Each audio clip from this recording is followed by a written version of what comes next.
Bideo honen helburua Zurriola ikastolako DBH-ko buletinaren ezaugarriak azaltzea da. Hasteko, azpimarratu nahi dugu ebaluazioaren eta bertatik ondorioztatzen den buletinaren helburua ez dela ikasleen sailkapen bat egitea. Ebaluazioaren bidez ikaslearen bilakaera ezagutu eta hobekuntza eremuak identifikatu ondoren, aurrera egiteko estrategiak ematea dugu helburu.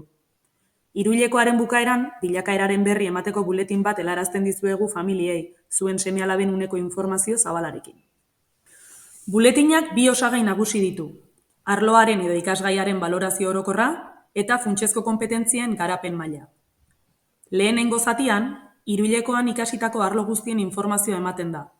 Bigarrenean aldiz, funtsezko konpetentzien garapen maila adierazten da, diziplinarteko ikuspegitik, hau da, arlo guztietan hautemandako garapena kontuan hartuta.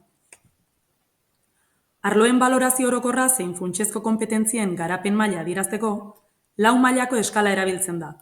Maila horiek, xumea, oinarrizkoa, egokia eta bikaina dira. Xumeak adierazten digu ikasleak ez duela lorpen maila nahikoa izan ebaluatutako alderdi horretan. Beste 3 bidez adierazten da ikasleak lorpen positiboa izan duela, noranzko gorakorrak kontuan hartuta.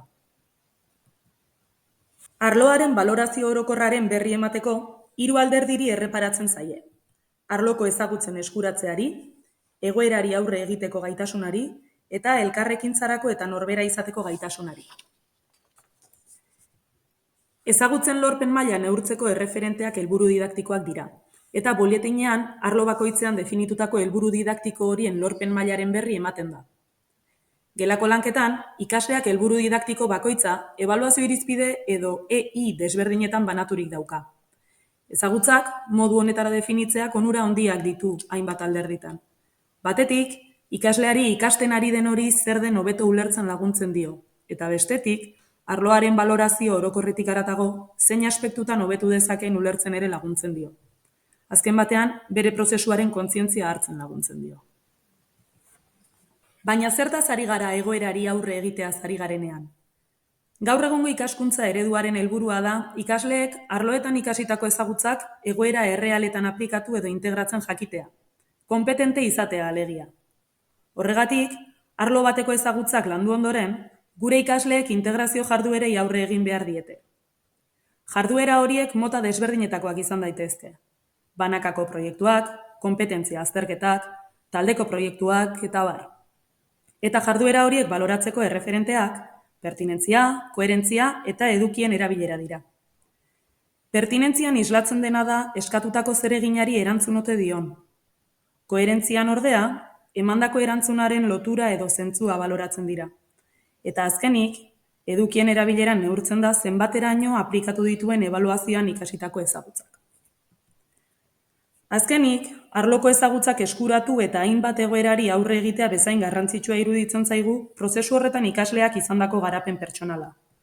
Hori neurtzeko, euskeraren erabilera, errespetua, taldean ikasteko gaitasuna, autoerregulatzeko gaitasuna eta bere ikasketa prozesuan duen ardura aztertuko ditugu. Bukatzeko, gure ebaluazioa ez da mugatzen arlo bakoitzera, eta funtsezko konpetentzia guztien berri ematea ere badu xede.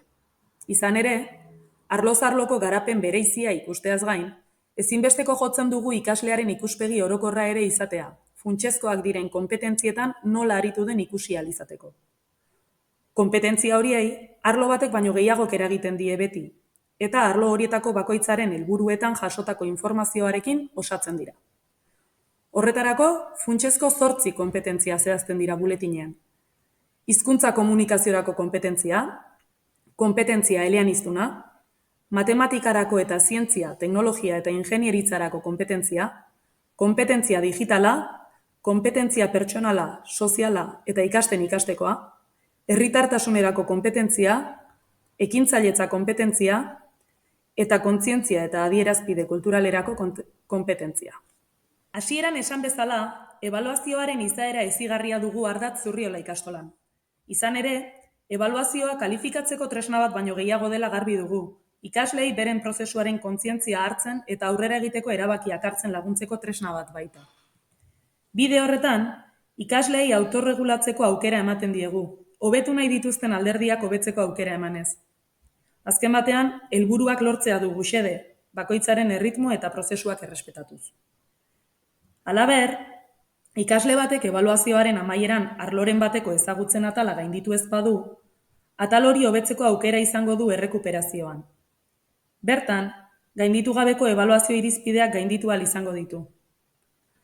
Aukera berri horren ondoren, ebaluazioko buletina eguneratu egingo dugu, erdietsitako lorpen maila islatuz. Aldiz, ikasleren batek egoerari aurre egiteko atala edo elkarrekintzarako eta norbera izateko gaitasunaren atala gainditu gabe baditu, hurrengo ebaluazioan izango du horretarako aukera atal horien jarraikortasuna dela eta. Eskerrik asko.